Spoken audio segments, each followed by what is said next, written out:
Hello everyone, আসসালামু আলাইকুম। Welcome to my mini blog. আজকে সারাদিন যা কিছু করব তার ছোট ছোট ক্লিপে আপনাদের সাথে শেয়ার করার ট্রাই করতেছি। আজকে একটা ব্যস্ততম দিন ছিল, যদিও আজকে ক্লাস অফ ছিল।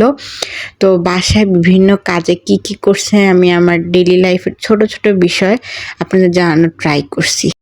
অলরেডি আমি রেডি হয়ে বের হয়ে গেছি, কারণ আজকে আমার ঘুম থেকে উঠতে অনেক বেশি লেট হয়ে গেছে। দেন ব্যাংকে গেছিলাম, ব্যাংকে থেকে কাজ সেরে বাইরে আপুর বাসায় যাওয়ার জন্য রেডি হচ্ছি। অলরেডি একটা রিক্সা পেয়ে আমি উঠেও গেছি আপুর বাসায়। এখন আপুর বাসায় যাচ্ছি। অনেক দিন পর আপুর সাথে দেখা হবে। আপু আমাকে অনেক দিন ফোন করছিল, বাট ব্যস্ততার কারণে যেতে পারি না। এই যে পৌঁছায় গেলাম। দেন আপুর পিচ্চিদের সাথে খেলতেছিলাম, অনেক মজা করতেছিলাম।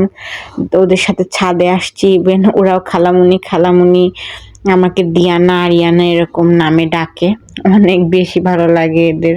আর এই যে বিধ্বস্ত আমি, ওদের সাথে খেলাধুলা করতে করতে আমিও আমাকে আয়নার মাধ্যমে দেখায় নিলাম। বাই দ্য ওয়ে, আপুর বাসায় আজকে অনেক মজা করছি। আমরা দিয়াবাড়ি গেছিলাম, চা খেয়েছি, বিভিন্ন বাইরে গিয়েছিলাম। তো সাথে বাবু ছিল, আমরা ওরকম ভিডিও ক্লিপ নেওয়ার ওরকম টাইম পাই নাই। দ্যাটস ওয়াই আজকের দিনটা অনেক মজার ছিল। আমরা ঘুরছি বিকাল টাইমে, একদম সন্ধ্যা পর্যন্ত ঘুরছি।